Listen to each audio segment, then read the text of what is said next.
உரையாற்றுமாறு அன்போடு கேட்டுக்கொள்கின்றோம்.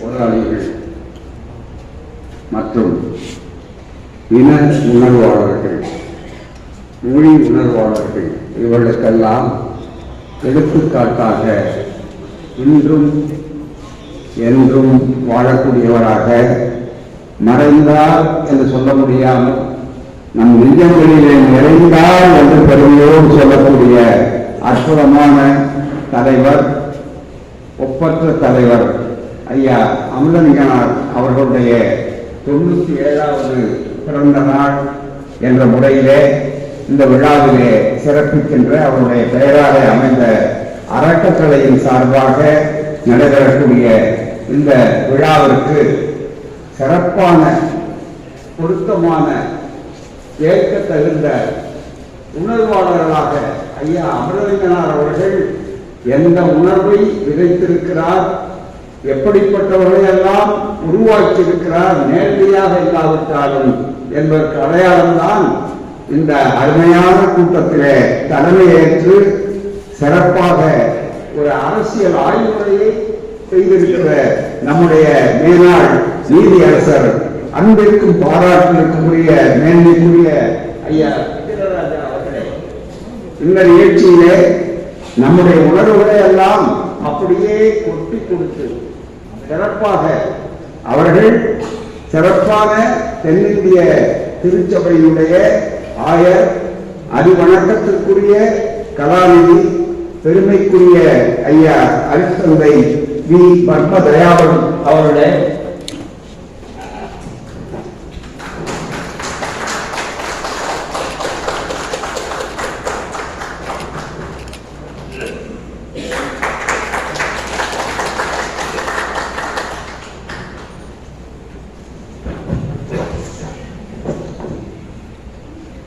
இந்த நிகழ்ச்சியிலே இந்த நிகழ்ச்சியை சிறப்பு செய்கின்ற வகையில இங்கே கலந்து கொண்டு எங்களையெல்லாம் புதிய உற்சாகத்தோடு நீண்ட நாள் இடைவெளிக்கு பிறகு இன்றைக்கு நம்முடைய சகோதரர்களை சந்திக்கிறோம்.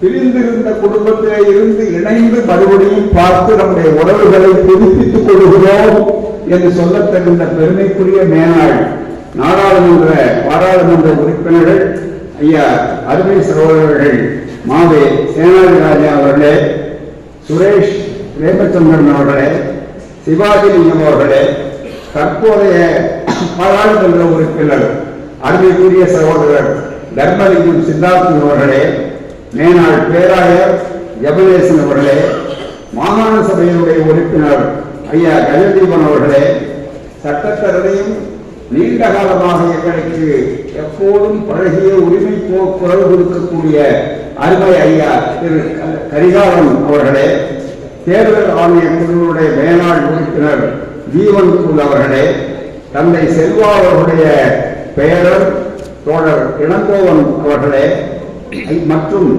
அமிர்தலிங்கம் ஐயா அவர்களுடைய பெயரால் அமைந்திருக்கிற இந்த நினைவு அறக்கட்டளை உறுப்பினர்கள், திருவாளர்கள் தங்க கௌரிகாந்தன் அவர்களே, தங்க முகுந்தன் அவர்களே, அமிர்தலிங்கம் அவர்களின் உதவியாளரும் கருத்தாளருமான ஆர் பேரின்ப நாயகம் அவர்களே மற்றும் சிறப்பாக புரிந்துள்ள அறிவார்ந்த ஆண்டோர்களே, பெரியோர்களே, நண்பர்களே, தாய்மார்களே, உங்கள் அனைவருக்கும் அன்பான வணக்கம். இன்றைய நிகழ்விலே முதற்கு என்னுடைய மனங்கறிந்த நன்றியை அழைத்தமைக்காக இந்த அறக்கட்டளையினருக்கு குறித்தாக்கிக் கொள்கிறேன். இது ஒரு அரசியல் கட்சியினுடைய கூட்டம் அல்ல, மாறாக இது ஒரு அறக்கட்டளையினுடைய சார்பிலே இந்த அறக்கட்டளைக்குரிய நாயகராக யார் இருக்கிறார்களோ அவருடைய தொண்டரம் என்பது இருக்கிறது. அது எப்படி பல வகையிலே தாண்டியது ஒன்று, எல்லை தாண்டிய ஒன்றாக, என்றைக்கும் மறக்க முடியாத, என்றைக்கும் சிறப்பாக பின்பற்ற வேண்டிய ஒரு அற்புதமாக இருக்கிறது என்பதற்காகத்தான் அவர்களுடைய இந்த 97வது பிறந்த நாள் என்று சொல்லக்கூடிய இந்த வாய்ப்பை நாம் தெளிவாக வைத்திருக்கிறோம். மிகப்பெரிய அளவு ஐயா அவருடைய 97வது பிறந்த நாள். இன்னும் 3 ஆண்டுகள் இந்த 3 ஆண்டுகள் வந்தால் 100ஆண்டை கொண்டாட போகிறோம். நிச்சயமாக இந்த 100ஆண்டு ஒரு நல்ல மாநிலை அவர் எதை விளைத்தாரோ அந்த விதை முளைகளுக்கு மிகப்பெரிய அளவிற்கு செழிப்போடு வரக்கூடும் நல்ல உணர்வுகள். அந்த உணர்வுகளுக்கான பணியை, உழவான பணியைத்தான் இந்த நிகழ்வுகள் செய்திருக்கின்றன என்பதை நம்முடைய 2 பெரும் அறிஞர் பெருமக்கள் இங்கே பேசினார். தலைவர்கள் உணர்ச்சி பூர்வமாக பேசினார். பொதுவாக யாம் அறிந்த வகையில நீதிபதிகள் இவ்வளவு உணர்ச்சி பூர்வமாக பேசிய நீதிபதியை நான் இப்போதுதான் பார்க்கிறேன். அதனால்தான் இன்னும் வாழ்ந்து கொண்டிருக்கிறோம். நியாயம் சாராது, நீதி ஒருபோதும் சாராது என்பதை ஐயா போன்றவர்கள் இங்கே இருக்கிற துடிப்பு இப்படி இருக்கும்போது சமுதாயத்துக்காக பேசினார்கள், தனிமனிதர்களுக்காக அல்ல, இனத்துக்காக பேசினார்கள். அதைவிட இன்னொரு வியப்பு என்னவென்றால், இங்கே நம்முடைய அதிவணக்கத்திற்குரிய கலாநிதி அவர்கள், ஆயர் அவர்களோடு நான் இருக்கிறேன். கருப்பு சட்டையும் இருக்கிறது, அங்கேயும் இருக்கிறது. நாங்கள் ஒன்றாக இருக்கிறோம். எதில் சேர வேண்டுமோ அது சேர வேண்டும், எதில் தரித்திருக்குமோ அது தரித்திருக்க வேண்டும் என்பதற்கு அடையாளம் தான் அவர்கள் பேசிய ஒவ்வொரு கருத்தையும் தலைவர்களும் சரி, அதே போல நம்முடைய அருட்தந்தை அவர்கள் பேசியதும் சரி, அவருடைய கருத்தை முதற்கள் நான் வழிமொழிகிறேன் என்பதை முதலிலே சொல்லிக் கொள்கிறேன். என்னுடைய உறவு என்றால் அவ்வளவு ஆழமான கருத்துக்கள், தேவையான கருத்துக்கள் இன்றைய தலைமுறைக்கு மட்டுமல்ல, இனி வரக்கூடிய தலைமுறைக்கும் சேர்த்து அவர்கள் சிந்திக்க வேண்டும், சிந்திக்க வைக்க வேண்டும் என்பதற்காக இந்த வாய்ப்பை தந்திருக்கிறார். தந்த அறக்கட்டளையினருக்கும் வந்துள்ள அருமை சார்ந்தோர் பெருமக்களுக்கும் நான் என்னுடைய மனம் கனிந்த நன்றியை தெரிவித்துக் கொள்கிறேன். 45 ஆண்டுகளுக்கு பிறகு இந்த மண்ணுக்கு 1979 நவசோதி என்ற ஒரு நண்பர் கலைஞர் கருணாநிதி மன்றம் என்று இங்கே நடத்தி கொண்டிருந்தார். அவருடைய 100ஆண்டு விழாவை நாங்கள் கொண்டாடினோம். தந்தை பெரியாருடைய 100ஆண்டு விழாவை தமிழ்நாட்டில். அதற்கு அடுத்தபடியாக இங்கே கொண்டாடும் போது, அழைக்கும் போதுதான் இங்கே வந்து சந்திக்கக்கூடிய வாய்ப்பு. இடையில் என்ன என்று உங்களுக்கு தெளிவாக தெரியும். மறுபடியும் இப்போது மீண்டும் இந்த மண்ணை அழைப்பதற்கு இங்கே படமாக மட்டுமல்ல, நமக்கெல்லாம் பாடமாக திகழ்ந்து கொண்டிருக்கக்கூடிய ஐயா அமுதலிங்கனாருடைய அறக்கட்டளைக்கு எத்தனை முறை வேண்டுமானாலும் நன்றி சொல்லலாம். மிகப்பெரிய அளவு சிறப்பாக சொன்னார். அவருடைய 97வது பிறந்த நாள் என்று சொல்லும் போது, இதற்கு முன்னாலே காணொலி மூலமாகத்தான் பேசக்கூடிய வாய்ப்பு சில ஆண்டுகளுக்கு முன்னாலே கிடைத்தது. ஏனென்றால் அப்போது இந்த கோவிட் என்று சொல்லக்கூடிய தொற்று நோய் இருந்தது. அதன் காரணமாக நேரடியாக சந்திக்கக்கூடிய வாய்ப்பு இல்லை. ஆனால் இப்போது மிகப்பெரிய அளவிற்கு உங்களையெல்லாம் ஒரு நீண்ட இடைவெளிக்கு பின்னாலே வருகிற போது, நான் நீங்கள் அழைத்து வந்திருக்கிற விருந்தினன் என்ற உரிமையோடு வரவில்லை. உங்களில் ஒருவன், நமக்குள்ளே பேதமில்லை.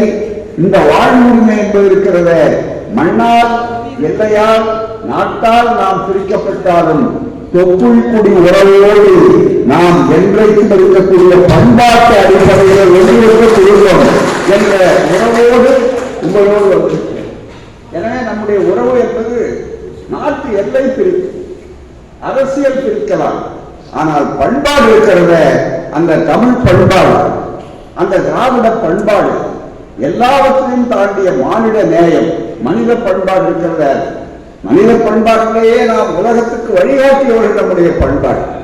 அதைத்தான் ஐயா அவர்கள் எங்கே சென்றாலும் அவர்கள் அந்த கதையை அவர்கள் நமக்கு உரிமை வேண்டும்.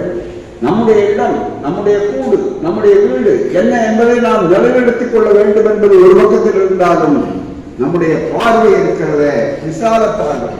புரட்சி கவிஞர் அழகாக சொன்னார், அறிவை விரிவிசை, அகல பார்வையால் விசால பார்வையால் விழுந்து உலகத்தை என்று சொன்னார். அதுபோல நாம் அத்தனை பேரும் சிறந்த அளவுக்கு மானிட நேயத்தோடு இருக்க வேண்டும். மனித உரிமைக்காகத்தான் போராடுகிறோம். அது ஒவ்வொரு நாட்டில் ஒவ்வொரு உருவத்தை பற்றதாக இருக்கிறது, ஒவ்வொரு இடத்தை பொறுத்தது, அவருடைய போராட்ட களத்தை பொறுத்தது. அப்படிப்பட்ட ஒரு சூழ்நிலையிலே இன்றைக்கு இந்த நூல் வெளியிட்டிருக்கிறார்கள். 97வது பிறந்த நாள் நினைவு இதழ் என்று சொல்லக்கூடிய இந்த நூலிலே நான் படித்தேன்.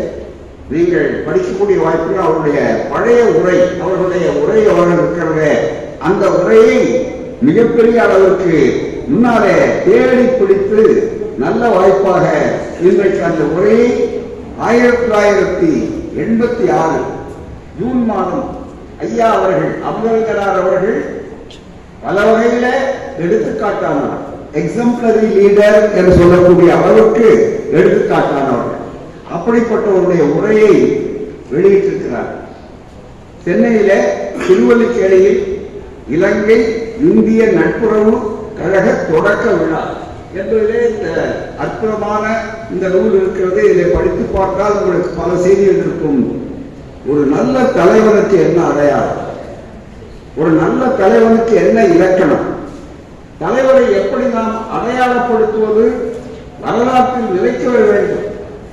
அப்படிப்பட்ட ஒரு சூழ்நிலையில மிக முக்கியமாக இந்த உரை இருக்கிறத, இந்த உரையினுடைய தத்துவத்தை சாரத்தை இன்றைக்கு படித்து பார்த்தால் அவருடைய தொலைநோக்கு இருக்கிறத, அது ஒரு நல்ல தலைவனை அடையாளம் காட்டக்கூடிய தொலைநோக்கு என்பதை நீங்கள் பார்க்கலாம்.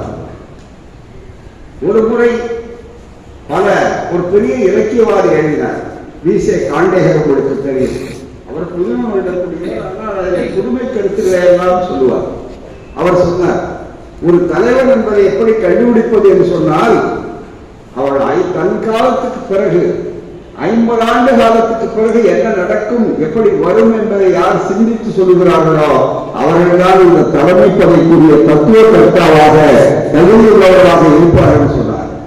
அப்படிப்பட்ட ஒரு அற்புதமான ஒரு சிறப்பான கருத்துள்ளவர்களாக அந்த உரை அமைந்திருக்கிறது.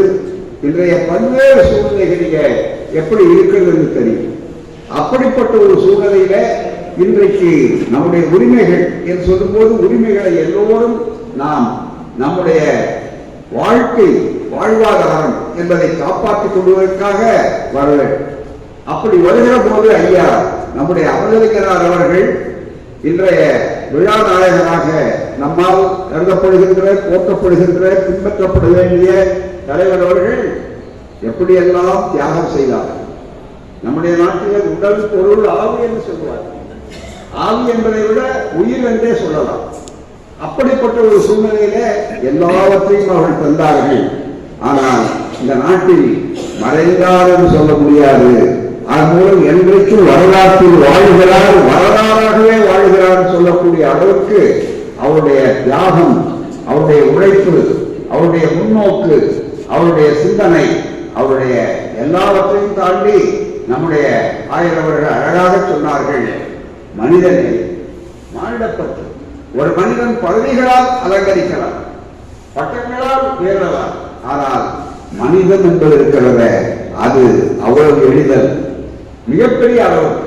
அந்த மனிதத்தை அவர்கள் எப்படியெல்லாம் பெற்றார்கள், எப்படியெல்லாம் அவர்கள் வலியுறுத்தினார்கள் என்பதை இன்றைக்கு இளைய தலைமுறை தெரிந்து கொள்ள வேண்டும். இன்றைய காலகட்டத்திலே இப்போது தேவையான மருந்து மிகப்பெரிய அளவு. இன்றைக்கு அந்த படம் என்று சொல்லும் போது யாரோ ஒரு அமர்ந்திருக்கிறார், எப்போது இருந்தார். இன்னும் கேட்டால் இந்த நாட்டு இலங்கை நாட்டு பாராளுமன்றத்திலே முதல் முறையாக ஒரு தமிழன் எதிர்கட்சி தலைவர் என்ற பெருமையை பெற்ற வரலாற்றுக்கு அவர் நாயகர் நினைக்கிற போது பெருமை அடைகிறோம். எல்லா நாடுகளிலும் எந்த நாட்டில் இருக்கிறார்கள், நாடு முக்கியமல்ல, எங்கள் வீடு எப்படி இருக்கிறது என்பது மூல முக்கியமல்ல, எங்கள் மக்கள் எப்படிப்பட்டிருக்கிறார்கள், எங்கள் மக்களை தியாகம் செய்து அவர்களை தயாரிக்கக்கூடிய ஒரு அற்புதமான பாசறை தளபதியாக அவர்கள் திகழ்ந்திருக்கிறார். அதுதான் எடுத்துக்காட்டான மிகப்பெரிய ஒன்று. அப்படி சொல்லும் போதுதான் இந்த விழாவை ஏற்பாடு செய்த தோழர்களுக்கு, பெரியவர்களுக்கு, இதை நடத்துகிறவர்களுக்கு மிக அற்புதமாக செய்ய வேண்டும். இந்த விழாவிலே அவருடைய உணர்வுகளை எல்லாம் கொட்டினார்கள் நம்முடைய தலைவர்கள். அதை சிறப்பாக இன்னும் மெருகேற்றினார் நம்முடைய ஆயர் அவர்கள். சிறப்பாக நீங்கள் எண்ணிப்பார்கள். இதில் ஒரு இடத்துல சிறப்பாக அவர் சொல்லுகிற போது 2 கருத்தை வலியுறுத்துகிறார்கள். அந்த கருத்தை வலியுறுத்துகிற போது இந்த உரை அனுப்பப்படுகிற நேரத்தில் இது 89ஆம் ஆண்டு வலியுறுத்தப்பட்ட நேரத்தில் அங்கே பேசுகிறார். அன்றைய அந்த உரை இன்றைக்கு எடுத்து சொன்னாலும் இன்றைக்கு தேவைப்படுகின்ற காலத்தை வென்ற கருத்தியல், அதுதான் மிக முக்கியம்.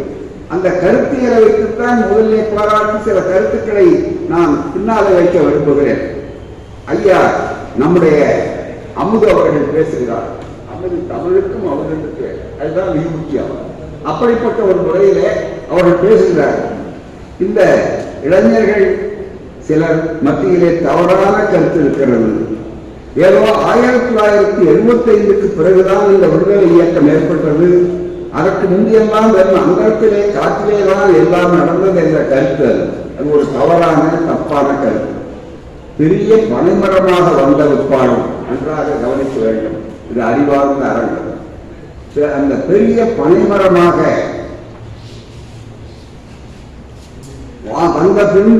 வந்த பின்புதான் அங்கே முளை கொண்டது என்று யாரும் நினைத்து விடக்கூடாது. அந்த பழ விதையை மண்ணிலே யார் முதலில் போட்டானோ அவனை மறந்துவிடக்கூடாது. அதை சொல்லுகிறார். அந்த விதையை யார் முதலிலே போட்டாரோ அவரும் அடக்கத்தோடு சொல்கிறார், அவனை மறந்துவிடக் கூடாது. அது வளர்ந்து பலன் கொடுக்கிற நேரத்திலே அந்த மரத்திலே ஏறி அந்த பழத்தை பறித்து கொடுத்தவனை நாம் நிச்சயமாக மறந்துவிடக் கூடாது. அவனும் அதை அனுபவிக்கத்தான் வேண்டும் என்று அற்புதமாக சொன்னார். இதுதான் இன்றைக்கு தமிழ் இனத்துக்கு முன்னாலே இருக்கிற பிரச்சனை. அவர்கள் உண்ணுவார்கள், ஆனால் எண்ண மாட்டார்கள். அது எப்படி வந்தது என்பதற்காக எண்ணவதற்கு பல பேருக்கு நேரமும் இல்லை, நினைப்பும் இல்லை. அதைத்தான் அழகாக எடுத்து சொல்லி இருக்கிறார்கள். இந்த கண்ணோட்டத்திலே வரலாற்றை மறந்து ஒரு வருங்காலத்தை அமைக்க முடியாது. வரலாற்றை மறந்து ஒரு வருங்காலத்தை அமைக்க முடியாது. எவ்வளவு அற்புதமான ஒரு பேர் உண்மை. மிக முக்கியமாக வரலாற்றை நாம் படிக்கிறோம் சொல்லும் போது வருங்காலத்தை உருவாக்குவதற்கு மட்டும் வரலாறு அல்ல, இன்னும் ஒரு படி தாண்டி போய் பார்ப்போமே. ஆனால் அந்த வரலாற்றில் எத்தனை தவறுகள் நடந்தன, என்னென்ன இடத்துல நாம் சறுக்கி இருக்கிறோம், எந்தெந்த இடத்துல நாம் விழக்கூடாத இடத்துல விழுந்திருக்கிறோம், எழுவதற்காக நாம் முயற்சி செய்து மீண்டும் அந்த இடத்துல விழுந்திருக்கிறோமே என்று எண்ணி பார்க்க வேண்டிய கட்டம் இன்றைய காலகட்டம். எனவேதான் நான் சொன்னேன், ஐயா அமிர்தலிங்கனார் அவர்களுக்கு வெறும் படத்தரப்பாக இதை கருதக்கூடாது, பாடங்களை புதுப்பித்துக் கொள்ளக்கூடிய ஒரு நல்ல வாய்ப்பாக இதை கருத வேண்டும். தவத்திரு குன்றக்குடி அடிகளார் பல பேர் அறிவியர்கள் தமிழ் இனவுணர்வுடைய சின்னம். உரிமை குரல் எங்கிருந்து வந்தாலும் அந்த உரிமை குரலுக்கு ஆதரவு குரல் கொடுக்கக்கூடியவர்கள் நம்முடைய ஐயா அவர்களும் அவர்கள் அம்மா மங்கையரசி அவர்களும் மிக முக்கியமாக அவரையும் பார்த்து பாராட்டுவார்கள். பல நேரங்களில் நாங்கள் ஒரே மேடையிலே கூட அடிகளார் மற்றவர்கள் பேசி இருக்கிறோம். அவருக்கு 100 விழா இந்த காலகட்டத்தில். அப்படிப்பட்ட ஒரு நிலையில அடிகளார் ஒரு முறை சொன்னதை நான் பல கூட்டங்களிலே தமிழர்கள் மத்தியிலே இன உணர்வை உருவாக்க வேண்டும் என்று கருதுகிற நேரத்தில் அதைத்தான் சொல்லுவேன். அழகாக சொன்னார் அவர் குன்றக்குடி அடிகளார். தமிழனை பற்றி எனக்கு ஒரு கவலை உண்டு. அவர் சொல்லுகிறார், தமிழனை பற்றி ஏனென்றால் ஆயனவர்கள் எப்படி இந்த உணர்வோடு வந்திருக்கிறார்கள், அதுபோல் அவர் காவியை போட்டுக்கொண்டு உணர்வோடு பேசக்கூடியவர்கள். அப்படிப்பட்டவர்களெல்லாம் நாங்கள் ஒரு மேடையிலேயே சந்திப்போம், கைகுலுக்குவோம், கருத்தை ஒன்றாக்கிக் கொண்டு எது எங்களை பிரிக்கிறது என்பது முக்கியமல்ல, எது எங்களை இணைக்கிறது என்பதுதான் மிக முக்கியம் என்ற உணர்வோடு நாங்கள் பகிர்ந்து கொள்வோம். அப்போது அவர் சொன்னார், தமிழனை பற்றி எனக்கு இருக்கிற கவலை எல்லாம் என்னவென்று சொன்னால், தமிழன் அடிக்கடி கீழே விழுந்து போகிறான் என்பது கூட அல்ல, விழுகிறவன் எழுவான், எழ வேண்டும். அது முக்கியமானது, அது உலகத்திலே தெரிந்த பழமொழி. ஆனால் இங்கே இருக்கக்கூடிய ஒரு கெட்ட வாய்ப்பு என்னவென்றால், தமிழனை பொறுத்தவரையிலே நேற்று விழுந்த இடத்திலேயே இன்றைக்கு விழுகிறான், நாளைக்கு விழுகிறான். அதுதான் எனக்கு இருக்கிற வேலை. விழுகிறாயே, கொஞ்சம் புது இடத்திலாவது விழ வேண்டாமா என்று அவர் கேட்பார். எனவேதான் தமிழர்களை பார்த்து முதல் கேள்வியே, நேற்று விழுந்த இடத்திலே இன்றைக்கு விழாதீர்கள். அதுதான் மிக முக்கியமானது. புதிய இடத்துல விழவாறு செய்ய விழக்கூடாது. உங்களை விடமாட்டோம், நாங்கள் அதற்காகத்தான் எங்களை இணைக்கிறோம். அதை எச்சரிக்கிறேன். உதாரணத்துக்கு சொல்லுகிறேன், புதிய இடத்தை தேடுங்கள் என்பதல்ல, விழாமல் வாழுங்கள். அப்படி செய்ய வேண்டுமானால் இந்த விழா என்பது என்ன? இந்த படத்திறப்பு விழா ஒரு சம்பிரதாய விழாவா அல்லது சரித்திரத்தை மட்டும் ஞாபகப்படுத்தி விட்டு நாம் விடைபெற்று செல்வதா? அல்ல. அடுத்த செயல்முறை திட்டம் என்ன என்பதை அதில் இருந்து புத்தாக்கத்தை, புது உணர்வை நம்ப அடிப்படையிலே வேர்களை தேடித்தான் விழுதுகள் செல்ல வேண்டும். வேர்கள் பாதுகாப்பாக இருப்பதால் தான் விழுதுகளே வந்திருக்கின்றன. எனவே விழுதுகள் பழுதில்லாமல் இருக்க வேண்டுமானால், பழுதில்லாத விழுதுகளை நாம் உருவாக்க வேண்டும் என்று சொன்னால் அது வேருக்கு பெருமை. அதை செய்திருக்கிறார்கள். ஆனால் பல நேரங்களிலே விழுதுகள் வேறு இருக்கிறது என்பதை பற்றியே நினைக்க வேண்டியதில்லை. வேறு இருக்க வேண்டும் என்று விழுதுகளே பயன்படக்கூடிய அளவுக்கு வந்தால் அதை விட வேதனை இந்த தமிழ் சமுதாயத்திற்கு வேறு இருக்க முடியாது. அதைத்தான் எண்ணி பார்க்க வேண்டும். எனவேதான் நடந்தவைகள் நடந்தவைகளாக இருக்கட்டும். அண்ணா அவர்கள் சொல்வதை போல நடப்பவைகள் இது நல்லவைகளாக இருக்க வேண்டும். நாம் பாடங்கள் கற்றுக்கொள்ள வேண்டும். அதுவும் நம்முடைய முன்னாலே உரிமைகள் கிடைத்து விட்டனவா? இன்னும் உரிமைகளுக்காக போராடக்கூடிய நிலைகள் எல்லாம் மாறிவிட்டனவா?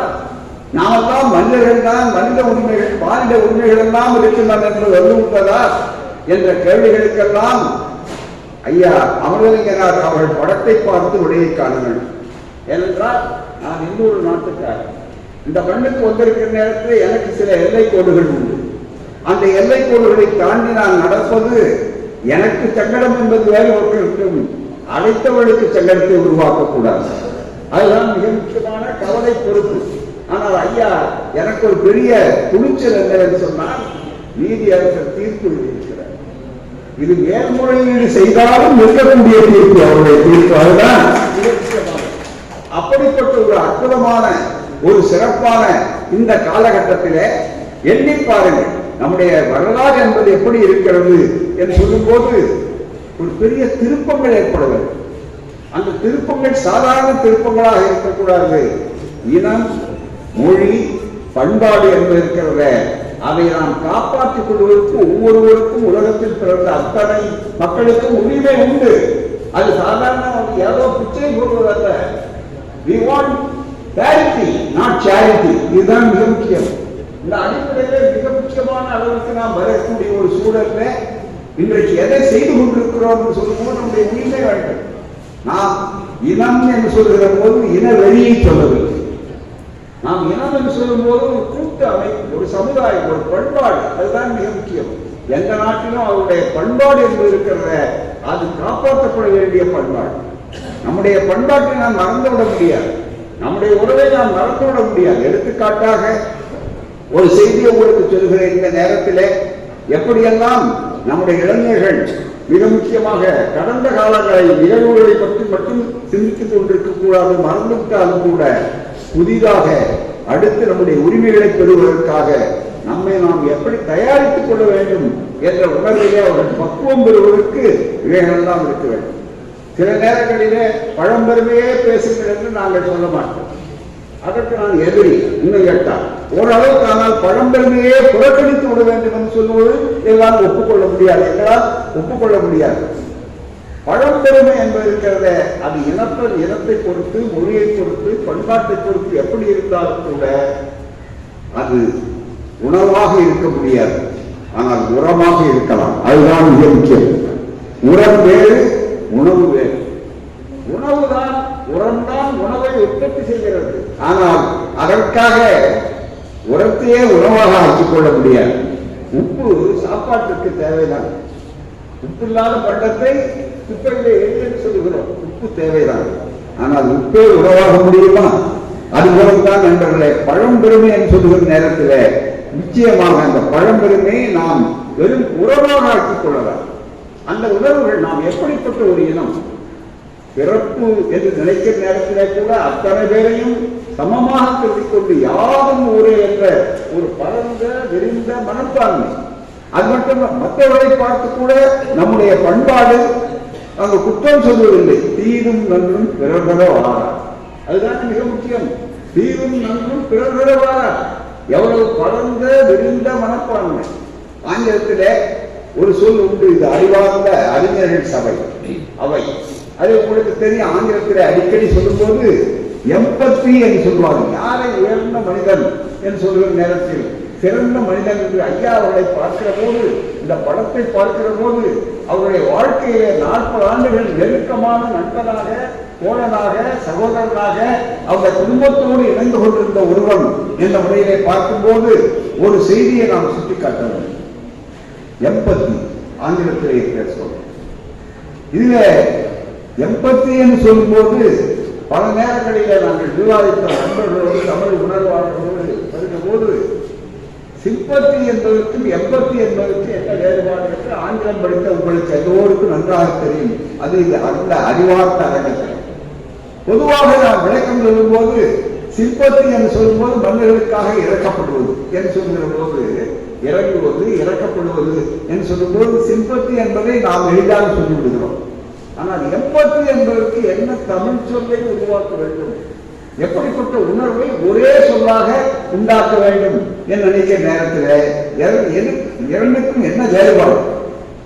இறக்கப்படுதல் என்று சொன்னால் ஒருவர் நோயில அல்லது அடிபட்டு இருக்கிறார் என்றால் அவருக்காக நாம் துன்பப்படு இறங்குவது என்று இருக்கிறத அதை உணர்வது, மனதுக்குள்ளே அதை உணர்ந்து அவருக்காக இறக்கப்படுவது, அதுதான் சிம்பத்தி. ஆனால் எம்பத்தி என்ற சொல் இருக்கிறத அது அவர்களாகவே நாம் மாறிவிடுவது, அதுதான் மிக முக்கியம். அவர்கள் என்ன துன்பத்தை அனுபவிக்கிறார்களோ அதே துன்பத்தை நாம் அந்த இடத்துல இருந்து கொண்டு அனுபவிப்பது, அதுதான். இதற்கு என்ன தமிழ் சொல் என்று தேடி பார்த்த நேரத்திலே தான் நம்முடைய இலக்கியங்களிலே இல்லாத செய்திகள் பலவற்றை நாம் தேடி கண்டுபிடிக்க வேண்டியதை தவிர நாம் புரிந்து கொள்ளவில்லை என்பதுதான் நம்முடைய அடிப்படை இருக்கிறது.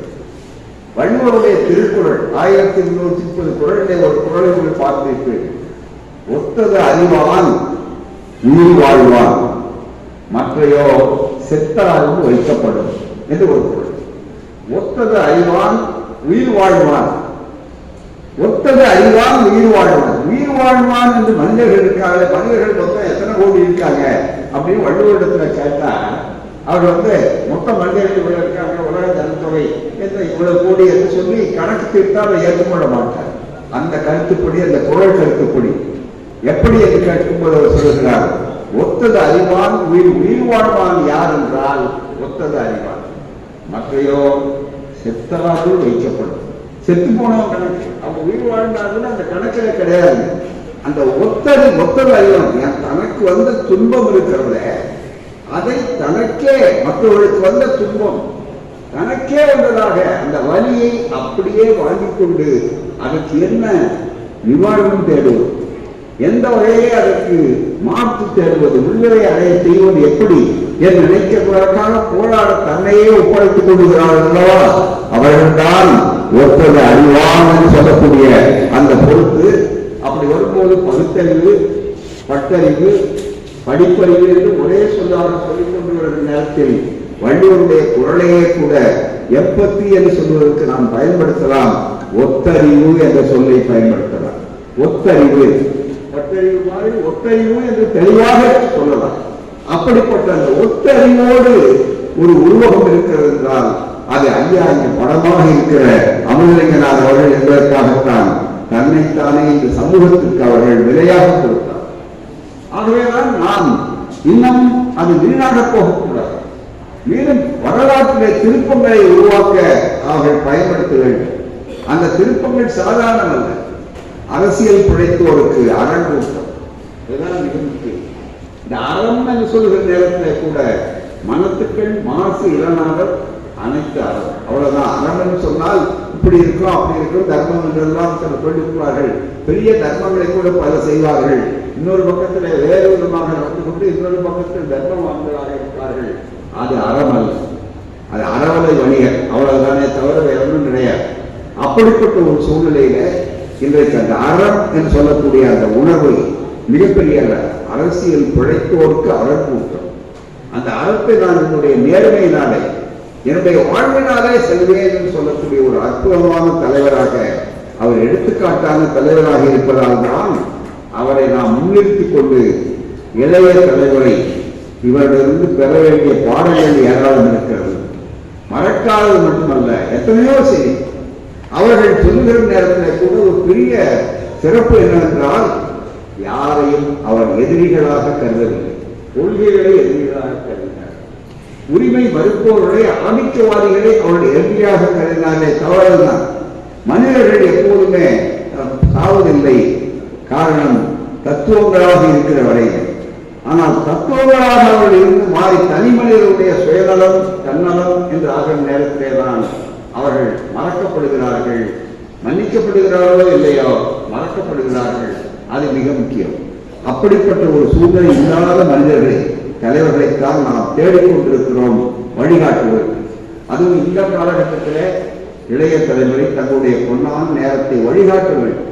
கலங்கரை வெளிச்சங்கள் இல்லாவிட்டால் கப்பல்கள் கடலிலே பயணம் செய்ய முடியாது. அதை நன்றாக புரிந்து கொள்ள வேண்டும்.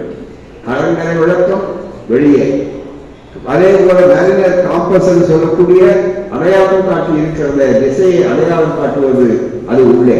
அப்படிப்பட்ட ஒரு அற்புதமான ஒரு சூழலை உருவாக்கி தருவதற்கு தான் இந்த விழாக்கள். ஐயா அமுதலிங்கனார் போன்றவர்களுடைய அந்த சிறப்புகளை நாம் எடுத்து சொல்லி சொல்லி மிகப்பெரிய அளவில் வருகிற போது ஒன்றை சொல்ல வேண்டும். அவர்கள் எல்லாருமே நான் அனைத்தார்கள். வெளிநாட்டில் இருக்கிற தலைவர்கள் தமிழ்நாட்டுக்கு வந்தால் தமிழ்நாட்டில் உங்களுக்கு தெரியும் ஏராளமான கட்சிகள், ஒருவருக்கொருவர் ஒரே மேடையிலே சந்திக்க முடியாதவர்கள் கூட இருப்போம். ஆனால் ஐயா அமுதலிங்கனார் வந்தால் அவர் ஒரு மையப்புள்ளி. அந்த மையப்புள்ளியை பார்த்து சாட்சியமாக இங்கே இருக்கிறவர்கள் அமர்ந்திருக்கிறார். சகோதரர் சேனாதிராஜா போன்றவர்கள், மற்றவர்களுக்கான சிவாஜிக்கு கடைசி வரையிலே போராடி கொண்டிருக்கிறவர்கள் இங்கே இருக்கிறார்கள். இப்படி ஒவ்வொருவரையும் சொல்லலாம்.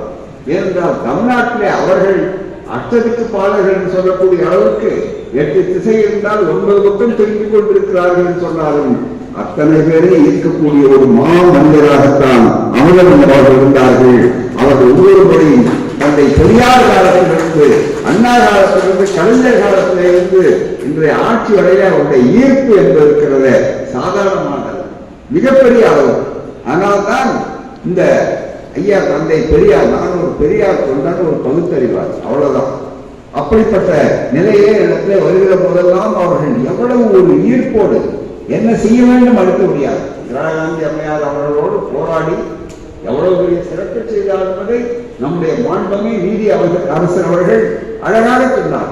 இந்த உரிமைக்காக கொடு கொடுப்பார்.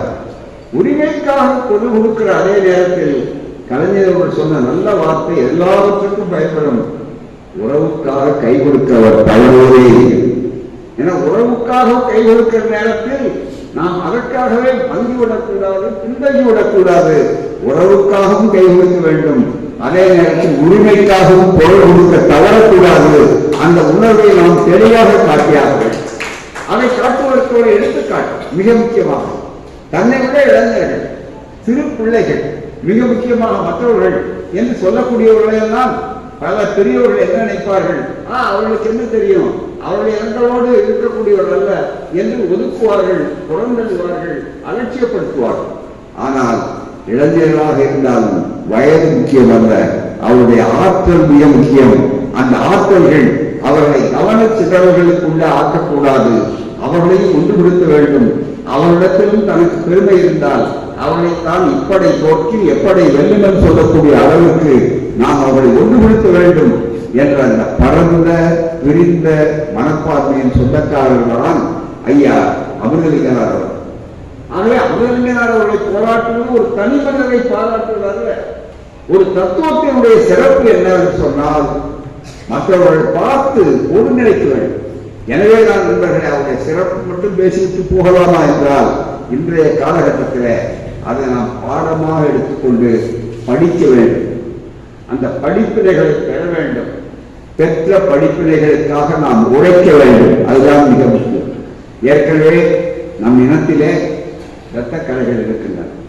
அந்த இரத்த கரைகள் ஏறாமல் இருக்கிற நேரத்தில் அதை வெறும் கண்ணீர் விட்டு அழித்து விடலாம் என்று நாம் மேலெழுந்த வாரியாக நினைத்துக் கொள்ளக்கூடாது. என்னை பொறுத்தவரை இந்த கருத்து எனக்கு, என்னுடைய அறிவு, நான் பகுத்தறிவாதி, தந்தை பெரியாருடைய தொண்டர். அவர் சொல்லுவார், ஒவ்வொரு முறை நான் சொல்லுகிற கருத்தை எங்களை ஏற்றுக்கொள்ள வேண்டும் என்ற அவசியம் இல்லை. பள்ளுவோருக்கு உங்களுக்கு உரிமை உண்டு, கொள்ளுவோருக்கு உரிமை உண்டு என்று சொல்லி அதே போலத்தான் இந்த அரங்கத்துக்கு கூட நான் சொல்லுகிறேன், இது என்னுடைய கருத்து, எங்களுடைய கருத்து. கொள்ளுவோருக்கு உங்களுக்கு உரிமை உண்டோ இல்லையோ, தள்ளுவோருக்கு உங்களுக்கு உரிமை உண்டு. அதுதான் மிக முக்கியம். அப்படிப்பட்ட ஒரு சூழ்நிலையில தெளிவாக நினைத்து பாருங்கள், நாம் இதிலிருந்து என்ன பயன் பெற்றோம். கடந்த காலத்தில் இரத்த கரைகள் இருக்கின்றன. அவைகளை வெறும் கண்ணீர் விட்டு நாம் அடித்து விட முடியுமா? அடித்தால் போதுமா? போதாது. அவைகளை மீண்டும் நாம் பாடம் பெற்று எத்தனை வேறுபாடுகள் நமக்குள்ள இருந்தாலும் நாம் ஓர் அணியிலே திரண்டாக வேண்டும், அந்த காலகட்டம் நெருக்கி வந்திருக்கிறது என்ற உணர்வோடு நாம் அதற்கான உழைப்பு வேர்வை இருக்கிறத, அந்த வேர்வையின் மூலமாகத்தான் அதை மாற்ற முடியுமே தவிர வெறும் கண்ணீரால் மாற்ற முடியாது, மாற்றக்கூடாது, நிலைக்காது. அதுதான் மிக முக்கியம். இந்த எண்ணத்தை நீங்கள் நன்றாக எண்ணி பார்க்கிறோம். அதற்காக நாம் இன்னும் உரிமைகளை பெறவில்லை. 15 ஆண்டுகளுக்கு மேலாயிற்று. எல்லாவற்றுக்கும் வந்து கணக்கு பார்த்துக் கொண்டிருந்தால் மட்டும் போதாது நண்பர்களே. அடுத்து என்ன மிக முக்கியமாக, நாம் தவாக்கட்டையில கையை வைத்துக் கொண்டிருந்தால் போதுமா? அல்லது நாம் ஒருவருக்கு ஒரு துக்கம் விசாரித்துக் கொண்டிருந்தால் போதுமா? அல்லது அவர்கள் அவ்வப்போது வருகின்ற தேர்தல்கள் மற்றவர்கள் இவைகளை மட்டுமே முன்னாலே எடுத்திருந்தால் போதுமா? ஐயா, நம்முடைய அருமை தலைவர் அமிர்தலிங்கனார் போன்றவர்கள், அதற்கு முன்னாலே தந்தை செல்வா போன்றவர்கள், அதற்கு முன்னாலே வழிகாட்டியவர்கள், நமக்காக எத்தனையோ தியாகங்களை செய்திருக்கிறவர்கள், இந்நாள் நாடாளுமன்றம் அண்மையிலே மறந்த ஐயா சம்பந்தனார் உட்பட போராளிகள் எந்த ரூபத்தில் இருந்தாலும் இளைஞர்கள் அத்தனை பேருக்கும் சேர்த்து சொல்லுகிறோம். எத்தனை ஆயிரக்கணக்கிலே, எத்தனை லட்சக்கணக்கிலே நாம் மிகப்பெரிய இழப்பை பெற்றிருக்கிறோம். அந்த இழப்புக்கு பின்னாலே நாம் என்ன பாடத்தை பெற்றோம், அதற்கு என்ன மாற்று தேவை இருக்கிறோம் என்பதை பற்றி ஆழமாக சிந்திக்கிறேன். இப்படி சிந்திக்கிற நேரத்தில் அவர் வேறு, இவர் வேறு, நான் வேறு என்று ஒவ்வொருவரும் எது நம்மை பிரிக்கிறதோ அதை முன்னிலைப்படுத்திக் கொண்டிருக்க கூடாது என்பது எங்களை போன்றவர்களுடைய எளிய தாழ்மையான கருத்து. தயவு செய்து தோழர்களே, தந்தை பெரியார் அவர்கள் பொதுவான ஒரு கருத்தை சொல்லுவார்கள். ஏனென்றால் அவருடைய மாணவன் தான். அந்த வகையில் சொல்லும்போது ஒன்று சொல்லுவார், ஒரு பொது நோக்கோடு நாம் ஒன்று சேருகிற நேரத்தில் 2 செய்திகளை மிக முக்கியமாக கவனத்தில் கொள்ள வேண்டும். என்ன அந்த 2 செய்திகள் சொன்னால், ஒன்று, முதலில் ஒரு பொது இலக்கு, பொது போராட்டம், பொது உரிமைக்கானது என்று வருகிற நேரத்தில் நண்பன் யார், எதிரி யார் என்று சரியாக அடையாளம் காண வேண்டும். அது ரொம்ப மிக முக்கியமானது. நண்பனை எதிரியாக கருதக்கூடாது, எதிரியை நண்பனாகவும் நம்பிவிடக்கூடாது. இதை முதல் கட்டம். இரண்டாவதாக நாம் பார்க்க வேண்டிய ஒரு செய்தி, எது நம்மை பிரிக்கிறது என்பதை பற்றி நீங்கள் கவலைப்படக்கூடாது, எது நம்மை இணைக்கிறது என்பதற்காக இருக்க வேண்டும். பிரிப்பதை அலட்சியப்படுத்துங்கள். ஒன்று கொள்ள வேண்டிய நேரத்தில் நம்மை இணைப்பதை அகலப்படுத்துங்கள், ஆழப்படுத்துங்கள் என்று சொன்னார்.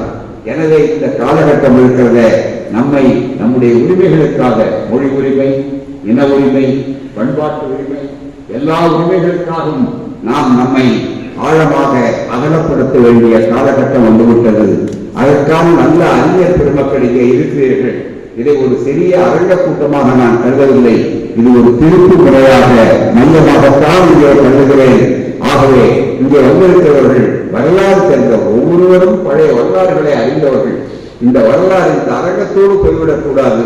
இளைய தலைமுறை, இனிவர தலைமுறை, இவர்களுக்கெல்லாம் தெளிவாக எடுத்துச் சொல்லி நாம் நிச்சயமாக இருட்டு என்று சொன்னால் அது நிரந்தரமானது. ஒரு நாள் பகுதி இரவாக இருக்கும், இன்னொரு நாள் பகலாக இருக்கும்.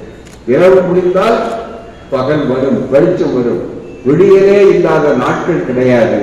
எனவே விடியலை தேடிக்கொண்டு வருகிற நேரத்தில் அந்த விடியலுக்கு உருவம் என்ன, அந்த விடியலை எதை பார்த்து தெரிந்து கொள்வது சொல்கிற போதுதான் நண்பர்களே, இதோ இந்த படத்தை பார்க்கிறோம், பார்ப்போம், பெறுவோம்.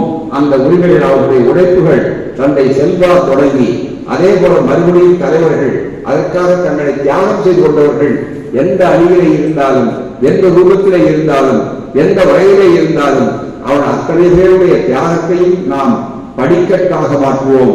அதே நேரத்தில் இனத்தை, வீழ்ந்த இனத்தை, உரிமை மறுக்கப்பட்ட இனத்தை மீண்டும் முழு உணர்வு, சிறந்த அறிவு உணர்வு, வாய்ப்பு என்று சொல்லி அவர்கள் நம்முடைய இடம் வேறு, அவர்கள் இடம் வேறு என்று நாம் கருதாமல் மிகப்பெரிய அளவிற்கு ஒரு புதிய திருப்பத்தை, புதிய சூழலை எடுப்பதற்கு இந்த விழாவை பயன்படுத்துகிறோம் என்று சொல்லி வாய்ப்பளித்த உங்களுக்கு நன்றி கூறி விடைபெறுகிறேன். வணக்கம், நன்றி.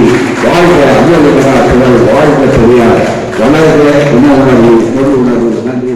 ஒன்றுபட்டு தங்களுடைய மக்கள் பணியை செய்ய வேண்டும் என்பதற்கு ஐயாவுடைய உபதேசம் காட்டும் என்று நம்பிக்கொண்டு நன்றியுரை தருகின்றோம்.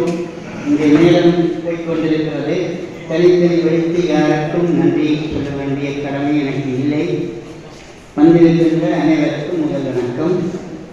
எங்களுடைய வேண்டுகோளை ஏற்று அண்மையிலே இங்கே உலகத் தமிழர் ராமலிங்கம் அவர்கள், பேராசிரியர் ராமலிங்கம் அவர்கள், எங்களுடைய அறக்கட்டளையினுடைய உறுப்பினர்கள் அனைவரும் நாங்கள் பண்டி செல்வா கலையரங்கிலே ஒன்று கூடி இந்தியாவிலிருந்து ஒரு பெரியாரை வரவழைப்பது என்று